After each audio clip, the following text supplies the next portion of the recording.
different? Everything. Well, you're just going to have to get used to it. No, I don't want it. This kid was literally in tears over the iOS 7 design. iOS 7 introduced a simplified design, built on distinct layers, smooth animations, and new colors. Heck, this design makes even grown-ups cry. Look at this. Do you see a map icon? Because I sure don't. But apparently it's there.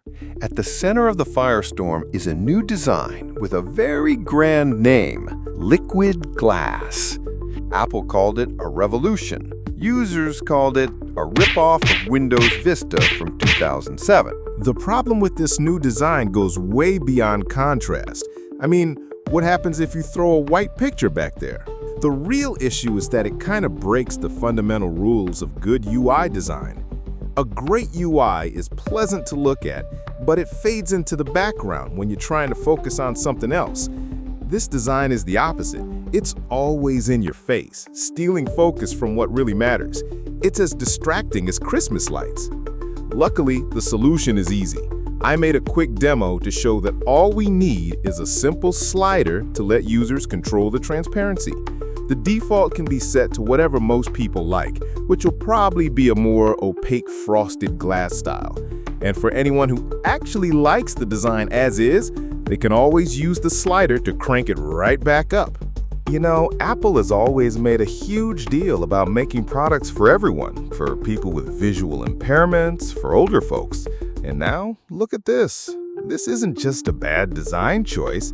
This completely ignores the most basic rules of contrast and readability. When they first rolled out this liquid glass thing, it was a massive slap in the face to millions of users. But then, in the new beta, they rolled the change back, basically slapping everyone else in the face. Way to go, Apple. You managed to tick everyone off. And you know what the crazy part is? They could have just added a slider. But if you think this distracting interface is the biggest problem, you're missing the real story. The true cost of this aesthetic upgrade isn't measured in likes or dislikes, but in percentages. The percentage of your battery life. This innovative design, with all its real-time calculations, apparently comes at a very steep price. Just look at what the beta testers are saying. A catastrophic drop in battery life, system freezes, and lag so bad that only a full reboot can fix it. Apple even had to secretly throttle CPU performance just to save the situation. And if they can't iron out all these kinks past September, and they release this half-baked version to everyone, that's not just a hit to their reputation. At that point, it's not just bad design anymore.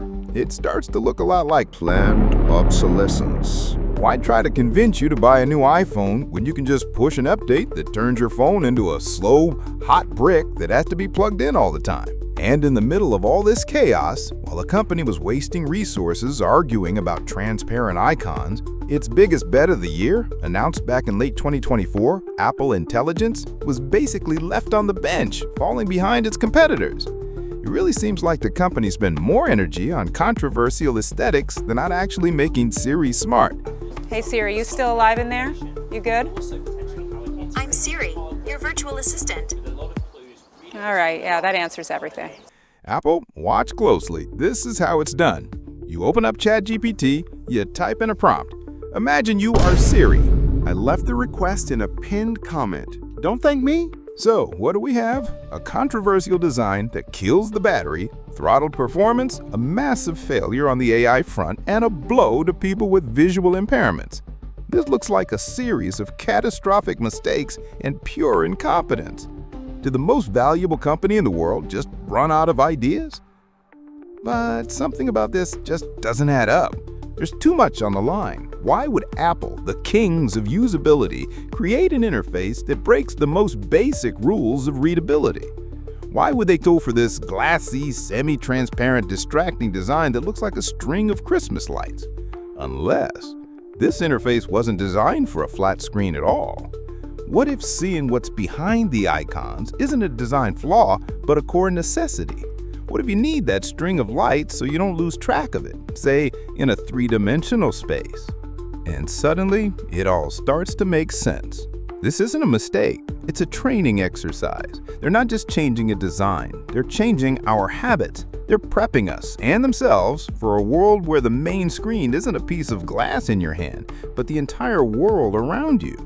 So it seems Apple is playing the long game, intentionally sacrificing our comfort today for their vision of the future. And the biggest question now isn't for Apple, it's for us. Are you willing to pay for this ticket to the future? Are you willing to put up with lag, poor battery life, and a half-finished product for an AR future that might never even arrive? Apple has made a bold bet. But in this game, it's not just their reputation on the line, it's our trust. And maybe their biggest mistake is yet to come.